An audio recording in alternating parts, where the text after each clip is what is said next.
नमस्कार दोस्तों, स्वागत है आप सभी का हमारे इस चैनल पे। मैं हूं खुम्मी और आज के वीडियो में मैं बताने वाली हूं तहसीलदार कैसे बने और साथ ही हम जानेंगे तहसीलदार के लिए योग्यता और इनके क्या क्या कार्य होते हैं। तो सबसे पहले जान लेते हैं कि तहसीलदार क्या होता है। देश में अनेक राज्य होते हैं और प्रत्येक राज्य कई जिलों से मिलकर बना होता है और एक जिले में अनेक तहसील होते हैं। उन तहसील में रहने वाले प्रभारी अधिकारी को तहसीलदार कहा जाता है। तहसीलदार एक कर अधिकारी होता है जो राजस्व प्रशासन में मुख्य अधिकारी होता है। भूमि से संबंधित विवाद और समस्या का निवारण करने और राजस्व संग्रह की जिम्मेदारी एक तहसीलदार की होती है। साथ ही आपदा आने पर राहत का कार्य तहसीलदार के द्वारा किया जाता है। तो दोस्तों, अब बात करते हैं तहसीलदार कैसे बने।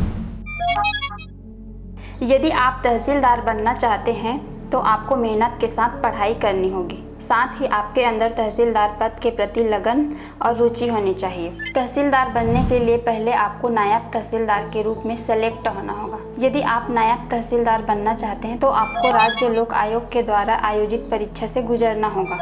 यह सिविल एग्जाम होता है। लोक सेवा आयोग की यह परीक्षा पास करने के कुछ समय बाद तहसीलदार के रूप में आपका प्रमोशन कर दिया जाता है। अब जानते हैं तहसीलदार बनने के लिए क्या क्या योग्यताएं होनी चाहिए। तहसीलदार बनने के लिए आपके पास बैचलर डिग्री होनी चाहिए। साथ ही अभ्यर्थी किसी भी मान्यता प्राप्त विश्वविद्यालय से ग्रेजुएशन पास होना चाहिए किसी भी स्ट्रीम में। तहसीलदार बनने के लिए उम्र 21 से 40 वर्ष होनी चाहिए। इसके अलावा ओबीसी के लिए 3 वर्ष और SC/ST श्रेणी के उम्मीदवार के लिए 5 वर्ष की छूट दी गई है। तो दोस्तों, अब बात करते हैं तहसीलदार के चयन प्रक्रिया के बारे में।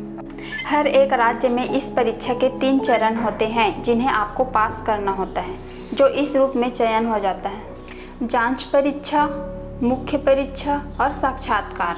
Screening test. इस परीक्षा में सबसे पहले आपको स्क्रीनिंग टेस्ट से गुजरना होता है, जिसमें उम्मीदवार से सामान्य ज्ञान के निर्धारित कुछ मल्टीपल चॉइस प्रश्न पूछे जाते हैं। साथ ही यह एग्ज़ाम उम्मीदवार के रिजल्ट पर आधारित होते हैं। Main exam. यदि आप जांच परीक्षा में सफल हो जाते हैं तो आपको मुख्य परीक्षा के लिए बुलाया जाता है, मगर इस एग्ज़ाम में पास होने के लिए बहुत मेहनत के साथ साथ पढ़ाई करनी होती है, तभी आप इसमें सफल हो सकते हैं, क्योंकि यह परीक्षा स्क्रीनिंग टेस्ट से भी ज़्यादा कठिन होती है। इंटरव्यू। अगर अभ्यर्थी इन दोनों परीक्षाओं में पास हो जाता है तो उन्हें इंटरव्यू के लिए बुलाया जाता है और अभ्यर्थियों से कुछ ऐसे सवाल पूछे जाते हैं जिसमें उम्मीदवारों की योग्यता आकलन को जांचा परखा जाता है कि उम्मीदवार से पूछे गए प्रश्नों के उत्तर सही हैं या नहीं। तो दोस्तों, अब सबसे ज़रूरी बात आती है कि तहसीलदार की तैयारी कैसे करें। प्रत्येक अभ्यर्थी की उस राज्य से संबंधित इतिहास व भूगोल की अच्छी जानकारी होनी चाहिए। इसके अलावा आपको राज्य के सामान्य ज्ञान, इतिहास, भूगोल से संबंधित प्रामाणिक पुस्तकें ही पढ़नी चाहिए। तहसीलदार की एक नागरिक सेवा परीक्षा है जिसमें अभ्यर्थी को उच्च स्तर के आधार पर तैयारी करनी होगी। इस परीक्षा में आपको देश की नवीनतम घटनाक्रम तथा अंतर्राष्ट्रीय की सही जानकारी होनी चाहिए। इसमें आपको प्रतिदिन एक दैनिक अखबार पढ़ने की आवश्यकता है ताकि प्रतिदिन अपडेट रह सके। यदि आप चाहें तो तहसीलदार के लिए NCERT की पुस्तकें भी पढ़ सकते हैं।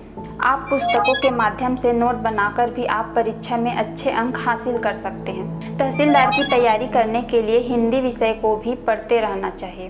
पर्यायवाची, विलोम, मुहावरे, लोकोक्तियों, शब्द रूप, समास आदि बिंदुओं का अभ्यास करते रहे। आपको ध्यान रहे कि पुस्तक प्रमाणित होनी चाहिए, अन्यथा गलत जानकारी के कारण नेगेटिव मार्किंग हो सकती है। परीक्षा की तैयारी के लिए किसी अच्छे टीचर या कोचिंग संस्था की सहायता ले सकते हैं। दोस्तों, तहसीलदार का वेतन 15,000 से 40,000 तक होता है। साथ ही ग्रेड पे 5400 रुपये होते हैं। में महंगाई भत्ते, यात्रा भत्ते, मकान किराया भत्ते, चिकित्सा भत्ते, पेंशन, मेडिकल आदि लाभ मिलता है। तो दोस्तों, ये तो रही तहसीलदार के बारे में पूरी जानकारी। अगर आपके मन में कोई भी सवाल हो तो आप नीचे कमेंट कर सकते हैं और अगर हमारे चैनल पे नए हैं तो आप सब्सक्राइब करना ना भूलें। Thank you.